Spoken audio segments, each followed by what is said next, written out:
नमस्कार विद्यार्थी मित्रांनो, मी डॉक्टर सरोज कोकणे फ्रॉम कोल्हापूर। विद्यार्थी मित्रांनो, तुम्ही पाहत असाल स्क्रीनवरती मी अगदी ही नॅशनल टेस्टिंग एजन्सीची ही जी न्यूज आलेली आहे काल 14 जानेवारीला, तर त्याच्याबद्दल मी तुम्हाला अगदी अपडेट सांगणार आहे। तर नोंदणीसाठी तुम्हाला आधार आणि अपार आय डी अपडेट्स बद्दल अगदी माहिती देणार आहे। तर त्याच्याबद्दल पण तुम्हाला डिटेल सांगणार आहे आणि थोडक्यात सांगायचं झालं तरच लवकरच आपले 2025ची ऑनलाईन नोंदणी सुरू होणार आहे। तर ज्या विद्यार्थ्यांना तुम्हाला आमच्याकडे नोंदणी करायची असेल तरी नक्कीच तुम्ही कॉन्टॅक्ट करू शकता। मी माझा नंबर डिस्क्रिप्शन बॉक्समध्ये दिलेलाच आहे आणि एक व्हॉट्सअप लिंक पण दिलेली आहे, त्यालाही तुम्ही अगदी क्लिक करून रोजचे अपडेट्स पाहू शकता आणि तुम्ही जॉईन होऊ शकता। तर विद्यार्थी मित्रांनो, मी तुम्हाला इथे पूर्णपणे इथे वाचून दाखवणार आहे। तर लक्षात येईल तुम्हाला की कोणती मी नोटीस घेऊन आलेली आहे की नोंदणीसाठी तुम्हाला आधार आणि अपार आय डी अपडेट्सबद्दल माहिती असणे आवश्यक आहे। तर नीट 2025 नोंदणी फॉर्म लवकरच आता सुरू केला जाईल आणि त्याची डेट आली की मी तुम्हाला या व्हिडिओच्या मार्फत सांगण्याचा प्रयत्न करणारच आहे। तर अगदी इथे अचूक पडताळणी आणि सुरळीत अर्ज प्रक्रिया करण्यासाठी उमेदवारांनी आधार आणि अपार आय डी अपडेट करणे आवश्यक आहे, असं त्यांनी पूर्णपणे इथे सांगितलेलं आहे। आणि ही काल आलेली न्यूज आहे विद्यार्थी मित्रांनो, तुम्ही ते पाहू शकता। इथे 14 जानेवारी काल न्यूज प्रकाशित केलेली आहे NTA मार्फत। तर त्याच्याबद्दल थोडक्यात सांगायचं म्हणलं की विद्यार्थ्यांनी आपल्या 10वीचा जो मार्क सीट आहे त्याला किंवा सनद प्रमाणपत्र त्या आधारावरील नाव अपडेट्स करावे, असंही त्यांनी तिथे सांगितलेलं आहे। तर 10वीचं जे मार्क मेमो आहे त्याच्यावरती आपलं आडनाव सुरुवातीला जे असेल व आधारावरही तशीच दुरुस्ती करून घ्यावी, असंही त्यांनी तिथे सांगितलेलं आहे। आणि जे 10वीचं आपलं मार्क मेमो आहे त्या आधारावरील नावावरील स्पेलिंगमधील ज्या चुका विद्यार्थ्यांच्या होत असतात ते दुरुस्त करून घ्यावेत, असंही त्यांनी तिथं अगदी त्यांनी प्रकर्षाने सांगितलेलं आहे। आणि पुढचा पॉईंट त्यांनी सांगितलेला आहे की 10वीची जी मार्क मेमो आहे किंवा सनदप्रमाणे आधारवरील जन्मतारखेची दुरुस्ती करून घ्यावी आणि त्याचबरोबर आधारावरील फोटो जर ओळखता येत नसेल आपल्याला किंवा ते फोटो अपलोड करून घ्यावा, असं त्यांनी ते सांगितलेलं आहे। तर खूप साऱ्या विद्यार्थ्यांचे कसे छोटे लहानपणीचे फोटो तिथे असतात, त्यामुळे तिथे ओळखायला थोडासा डिस्टर्बन्स होतो, त्यामुळे त्यांनी तिथे नवीन फोटो देऊन तुम्हाला अपडेट्स करण्यासाठी पण सांगितलेलं आहे।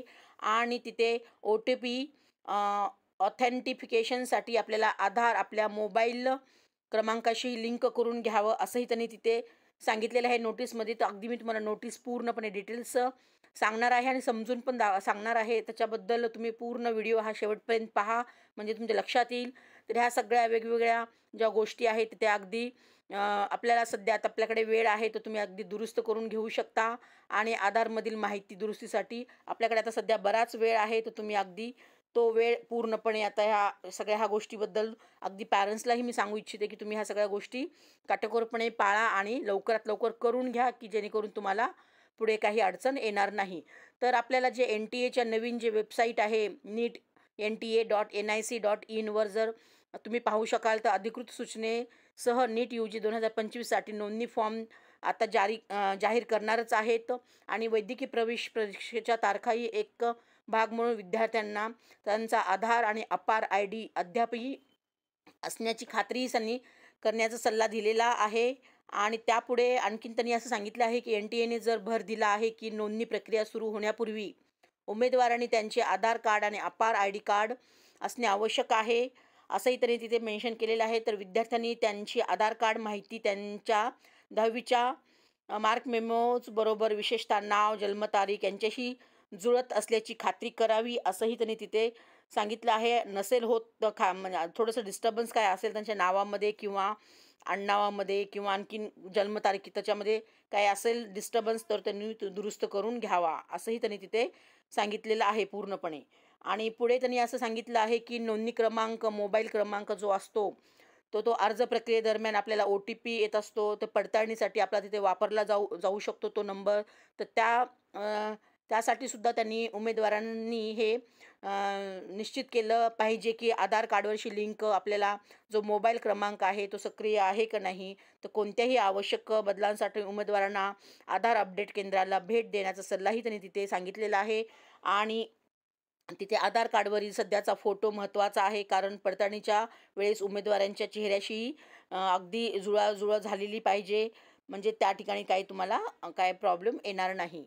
आणि परत त्यांनी NTA असं सांगितलं आहे की अपार ID चे महत्त्व देखील तिथे विद्यार्थ्यांना सांगितलेलं आहे की विद्यार्थ्यांना शैक्षणिक ह्याच्यामध्ये आपल्या रेकॉर्ड सिस्टीम जी आहे तिथं उच्च शिक्षण मंत्रालयामध्ये सुद्धा नोंदणी प्रक्रियेदरम्यान आपल्याला आधार कार्ड आणि अपार हे दोन्ही ID वापरण्याची शिफारस केलेली आहे. त्यामुळे अपार कार्ड विद्यार्थ्यांच्या शैक्षणिक प्रवासाचा डिजिटल रेकॉर्ड ठेवतो आणि पडताळणीसाठी प्रक्रिया आपल्याला व्यवस्थित होते असंही त्यांनी तिथे सांगितलेलं आहे. आणि त्यानंतर NTAने पण असं सांगितलं आहे की नोंदणी प्रक्रियेसाठी आधार वापरण्याच्या निर्णयाचे समर्थन केलेले आहे. तर तिथे काही त्रुटी असतील तर त्याची मदत करेल आणि एखाद्याला आधारच्या एकत्रीकरणासाठी विद्यार्थ्यांना डेटा अपलोड करता येतो. त्यामुळे नोंदणी प्रक्रिया अगदी जलद आणि अचूक होऊ शकते असंही त्यांनी तिथे सांगितलेलं आहे. तर ते पडताळणी जलद करेलच आणि त्याचबरोबर परीक्षा प्रक्रिये अगदी व्यवस्थित सुरळीत होईल. तर हे युनिक सिस्टीम उमेदवाराच्या परीक्षेतील आपले रक्षण करेल असंही तरी तिथे त्या वेबसाईटवरती सांगण्यात आलेलं आहे. तर नीट UG 2025साठी अंदाजे 25 लाख विद्यार्थी अर्ज भरतील असंही त्यांनी NTAच्या वेबसाईटवरती सांगण्यात आलेलं आहे की NTAच्या नोंदणीसाठी आवश्यकतेनुसार जे परीक्षा प्रक्रियेत सुरक्षा किंवा कार्यक्षमता हे दोन्ही वाढवण्यात येणार आहे असंही त्यांनी पूर्णपणे सांगितलेलं आहे. तर तुम्ही NTAच्या वेबसाईटवरती गेला, गुगलवरती डाउनलोड करून तुम्ही पाहिला तर तिथे तुम्हाला हे सगळं पूर्ण अगदी डिटेल्स तुम्हाला वाचायला पण मिळेल, पाहायला पण मिळेल. तर तुम्ही अगदी व्यवस्थित त्या NIT.NIC.in ह्या वेबसाईटला व्हिजिट करून तुम्ही अगदी डिटेल्समध्ये पाहू शकता. तर काही ज्या विद्यार्थ्यांना काही डाऊट असेल तर नक्कीच मला कॉल मेसेज करून अगदी डिटेल्स विचारू शकता आणि तुम्हाला ज्या काही अडचणी येत असतील त्याच्याबद्दल पण तुम्ही अगदी डिटेल्स विचारू शकता. तर मी माझा नंबर डिस्क्रिप्शनपासून दिलेलाच आहे आणि व्हॉट्सअप लिंक पण दिलेली आहे. त्याला तुम्ही क्लिक करून जॉईन होऊ शकता आणि डेलीचे नवीन अपडेट्स पाहू शकता. एवढंच आहे निमित्तानं आज मी हा व्हिडिओ घेऊन येण्याचा प्रयत्न केला होता. जर व्हिडिओ आवडला तर नक्कीच लाईक आणि सबस्क्राईब करून ठेवा आणि गरजूंना पण हा व्हिडिओ सेंड करा.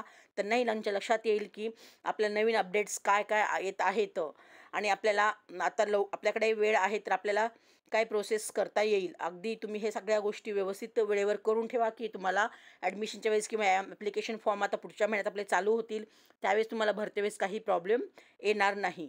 तर ओके मित्रांनो, ऑल द बेस्ट. जय हिंद, जय महाराष्ट्र. थँक्यू.